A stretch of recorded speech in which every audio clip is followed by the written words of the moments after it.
This video, pag-uusapan natin ang tanong ni Maynard. Ito yon.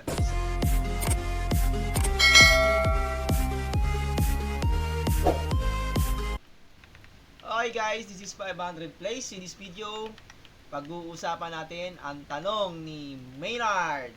Ito yon. So, ang tanong ni Maynard, ni Rex Maynard Macasero ay, Boss, pa-explain ng pagpalit mo ng deck while in PvP. Enlighten me. Warrior din po ako. Okay, Idol. Thank you sa iyong tanong at shoutout sa inyo. Sa'yo. Okay. Shoutout sa'yo. So, guys, easy lang naman yan. So, kung bakit nag-change deck ako during PvP, ito na at sasagutin na natin. Pero bago ang lahat, pag hindi pa kayo nakaka-subscribe at bago lang kayo dito sa channel ni 500, mag-subscribe na kayo mga idol para sa patuloy na updated kayo sa ating mga videos. Okay, here we go mga idol. Okay guys, ito na no. So, change deck during PvP. Okay? So, explain ko lang mga idol. Meron kasi tayong tinatawag na sa deck natin na meron tayong PvP deck na offensive and defensive deck.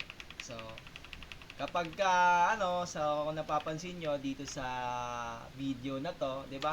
Nag-change deck ako kapag kinukuyog ako ng mga kalaban ko. So, that's the time na ginagamit ko yung defensive deck ko, which is na yung Eva build, syempre. Defensive deck is Eva build. So, Eva build is ini-incorporate natin yan yung change deck natin during combo. Diba? During during wala na tayong skills, ganyan, or ubos na yung skills natin, and then sa early PvP. So, ginagamit natin yan, idol. Tapos, at the same time, kapag magko-combo na tayo, halimbawa, nahuli natin yung kalaban, tulad nito. So, ayan, di ba? Nahuli na natin sila at kailangan natin silang i-burst or na-stun sila. That's the time na magpapalit tayo ng deck into burst build. So, na-stun sila, ibig sabihin yan, disable na yung kalaban. So, hindi siya makakapag-retaliate sa'yo, hindi siya makaka-atake sa'yo. So, ang gagawin mo, i-combo mo ngayon siya. So, to give, idol, maximum damage output ang ibibigay natin. That's why, nagpapalit tayo sa offensive deck. So, kailangan natin siya i-burst. No? I-burst natin siya kasi nga, kailangan natin ng mas mataas na damage. Lalo-lalo na, mapabilis natin silang makill. So, kung paano na, kapag ka naka-defensive deck ka, tapos minsan napapansin mo, defensive deck ka, tapos bitin yung bitin yung damage mo. So, bigyan mo ng ample time na, halimbawa, ikot-ikot ka mo, takbo-takbo ka muna. So, check mo yung mga skills mo kung ready na ba silang lahat. Tapos, kapag ka-ready na sila mga idol, so that's the time na combo mo sila. Pagka-combo mo at na-disable mo sila, change deck ka. Pagka-change deck, bigay ka ng malupit na skill, stun. Pag na-stun, saka ka nang mag-slash. Pag nag-gain slash ka, idol, ayun, masakit yung damage. So, nung kailan ko lang din naman na kailan ko lang na tawag nito, na gamit tong yung ginagawa ko na to kasi meron akong nakita sa ibang video na minsan nagchi-change deck sila. Nagkamap ako na bakit hindi ko siya incorporate sa combo ko.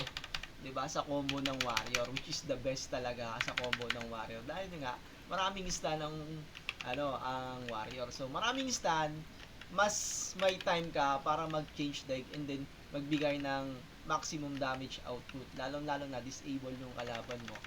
At the same time, dapat yung deck mo na yon hindi lang siya pure offensive, dapat meron din siyang meron ka ring defense or defensive deck para in case na maubusan ka na naubos na yung combo mo, so palit ka na sa offensive deck mo para halimbawa siya naman babato ng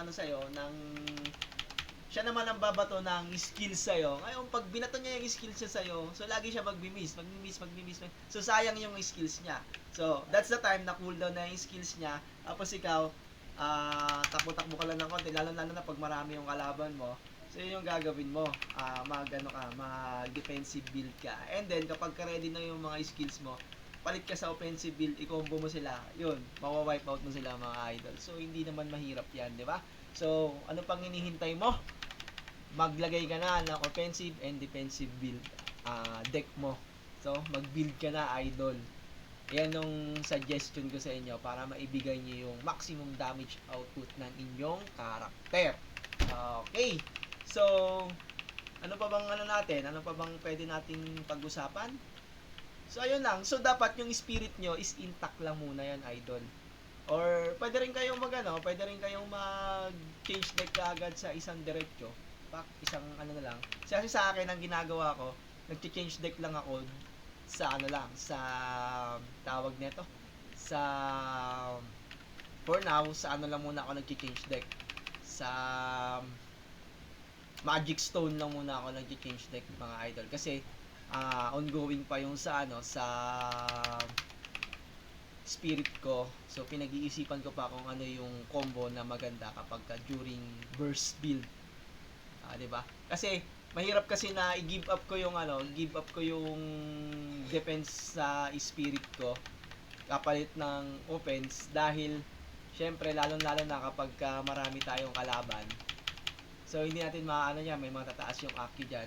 So, bigay pa rin tayo ng, kahit nasa burst build tayo, nagbigay pa rin tayo ng ample evasion para at least hindi ka mga skills nila. So, burst din ka agad. Diba? Kasi yung iba dyan, free hit. So, kailangan mo pa rin ng, ng konting defense. So, ayun lang. So, I hope nakuha nyo yung point ko, mga idol, at subukan nyo rin. Diba? I dare you. Try nyo at mag-enjoy kayo at makikita nyo yung difference ng yung difference ng dati nyong damage output tapos yung dati nyong experiment nyo lang, gawin nyo lang, practicein nyo. So ako ay tina-practice ko pa hanggang sa ma-perfect ko. So magagawa rin natin yan sabay-sabay, mga idol. So ano ba yan? Tapos na. So, mga bossing, maraming salamat sa inyo. I hope na enlighten ko kayo. Na-enlighten kita, Ray Maynard Macasero. So, sana magawa mo rin sa warrior nyo, sa mga warrior users dyan. Hindi lang sa warrior, kahit sa ibang sa ibang mga class, pwedeng-pwede yan. Di ba? So, pag naubusan kayo ng skill, palit kayo sa defensive, and then pag okay skills na kayo, mag-offense kayo para hindi kayo na mamatay kaagad ng basta-basta. So, mas malaki yung survival ninyo, 'di ba? Mas malaki ang chance na makasurvive kayo dun sa kalaban nyo.